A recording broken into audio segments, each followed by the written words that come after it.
वालेकुम क्लास 4। आज हमारा साइंस का 11th लेक्चर है। आज हम अपना नया यूनिट स्टार्ट होने जा रहा है। यूनिट 4 का टॉपिक है करैक्टरिस्टिक्स ऑफ लिविंग थिंग्स, यानी जानदार चीज़ों की खसूसियात, यानी जानदार चीज़ों में क्या क्या खसूसियात होती हैं, उनकी बेसिक नीड्स क्या होती हैं, उनके बारे में इस चैप्टर में हम पढ़ेंगे। लेकिन आज का हमारा टॉपिक है सेल, यानी एनिमल सेल एंड आज हम सेल के बारे में पढ़ेंगे कि सेल में animal cell and plant cell दोनों में बहुत सारे पार्ट्स एक जैसे होते हैं, जो सिमिलर होते हैं दोनों में, और कौन से पार्ट्स ऐसे हैं जो इनको एक दूसरे से डिफरेंट बनाते हैं। पहला है सेल मेम्ब्रेन। सेल मेम्ब्रेन, जैसा कि आप पिक्चर में यहाँ देख सकते हैं कि जो आउटर लेयर होती है सेल की, जो आउटर कवरिंग होती है सेल की, जो बाहर की दीवार है, वो क्या कहलाती है? सेल की सेल मेम्ब्रेन। मेम्ब्रेन का मतलब होता है झिल्ली, यानी उसकी बाहर वाली झिल्ली जो सेल के अंदर वाले पार्ट्स को प्रोटेक्ट करती है। It allows only certain materials to move in and out of the cell. It also gives the cell its shape. यानी सेल मेम्ब्रेन का काम क्या होता है? सेल मेम्ब्रेन का काम होता है कि मखसूस चीज़ों को अंदर आने की परमिशन देना, यानी अंदर आने देना, बाकी सब को वो रोक के रखती है। और उसके अलावा वो सेल की एक शेप बनाती है, यानी शक्ल, जो सेल की एक शक्ल होती है उसको कायम दायम रखती है। ये सेल मेम्ब्रेन का काम होता है। दूसरा पार्ट है सेंट्रल पार्ट। जैसे आप देख सकते हैं इस पिक्चर में, ये दरमियान में जो सेंटर एक पार्ट है वो कहलाता है न्यूक्लियस। यानी न्यूक्लियस यानी मरकज़ा, यानी सेल के दरमियान में जो इसका मरकज़ पार्ट होता है उसको कहते हैं न्यूक्लियस। तमाम जितनी भी एक्टिविटीज़ होती हैं इस सेल के अंदर, उन तमाम को कंट्रोल करता है ये न्यूक्लियस। यानी सेल के अंदर जितने भी काम होते हैं उन सब को ये न्यूक्लियस कंट्रोल करता है। उसके बाद थर्ड पार्ट आ जाता है साइटोप्लाज्म। साइटोप्लाज्म ये एक जेली लाइक सब्सटेंस होता है। जेली के जैसे कि आपने देखा होगा, जेली होती है ना, वो लिक्विड होती है ना वो सॉलिड होती है, थोड़ी उस टाइप का ये जेली लाइक ये सब्सटेंस होता है साइटोप्लाज्म, जो सेल के अंदर पाया जाता है। ठीक है, जो सेल के अंदर बिल्कुल फिल होता है। ऑल द ऑर्गेनल्स, यानी तमाम जितनी भी चीज़ें हैं, ऑर्गेनल्स हैं जो इस सेल के अंदर मौजूद होते हैं, वो इसके अंदर तैरते रहते हैं। ये उसके अंदर जो जितने भी ऑर्गेनल्स हैं, ये आप देख रहे हैं, ये साइटोप्लाज्म के अंदर फ्लोट कर रहे होते हैं। उसके बाद आ जाता है वैक्यूल।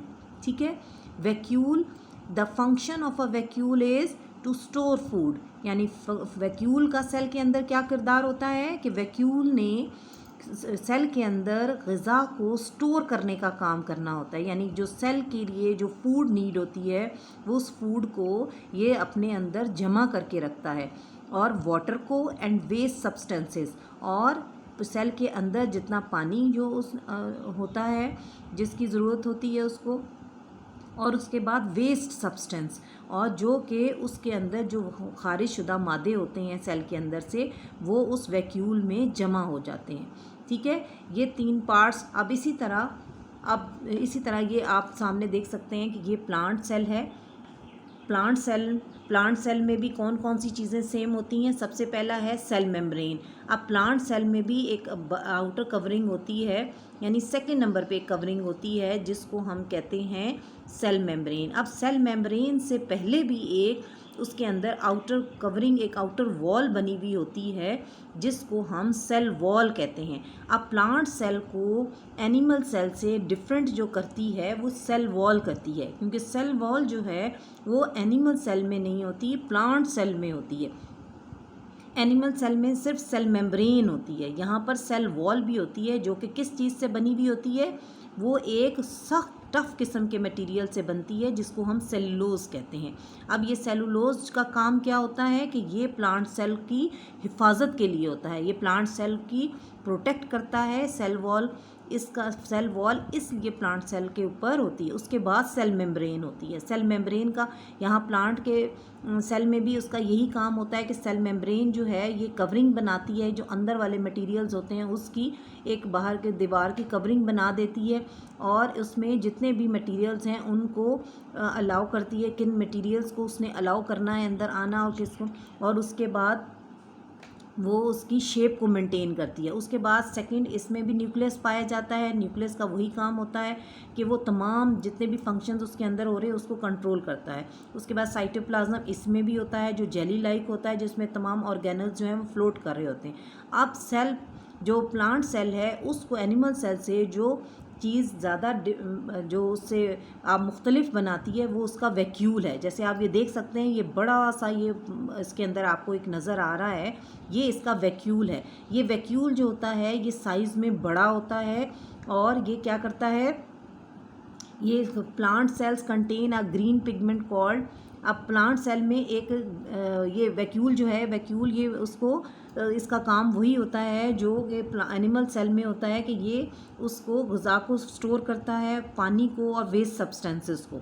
ठीक है। अब इसमें एक और जो प्लांट सेल में जो एक और चीज़ होती है वो क्लोरोप्लास्ट होती है। क्लोरोप्लास्ट क्या होती है, ये ग्रीन कलर का पिगमेंट होता है जो कि क्लोरोफिल से बनता है और ये क्या करता है, ये एनर्जी को एब्जॉर्ब करता है सन से और ये प्लांट को हेल्प करता है उसकी फूड मेकिंग में। ये क्लोरोप्लास्ट जो होता है ये इसका एक ख़ास जो एक इसमें प्लांट सेल में होता है जो कि एनिमल सेल में नहीं हो सकता।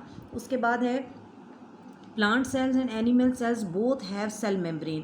अब दोनों में जो दो चीज़ें मुश्तरक होती हैं, एक जैसी हैं, सिमिलर हैं, वो क्या होती हैं कि दोनों में सेल मेम्ब्रेन होती है, दोनों में साइटोप्लाज्म न्यूक्लियस होता है। Plant cell has only one large vacuole. अब प्लांट सेल में सिर्फ एक वैक्यूल होता है जबकि एनिमल सेल में बहुत सारे वैक्यूल्स होते हैं। बेटा आज का हमारा टॉपिक यहीं ख़त्म होता है।